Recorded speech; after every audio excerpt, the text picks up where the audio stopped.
দে সুইচটা দে।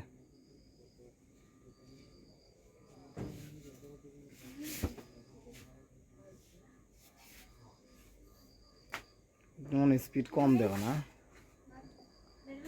স্পিডটা একটু বাড়াই দিয়েছেন, ফুল স্পিডটা দে, ফুল স্পিড দিতে তুই বন্ধ করছিস কেন? ঠিক আছে স্পিড ভালোই, কিন্তু প্রবলেম হলো এটাতে লেখা 5 বছরের গ্যারান্টি, কিন্তু এখানে কোনো গ্যারান্টি কার্ড বা কোনো কিছু পাইলাম না।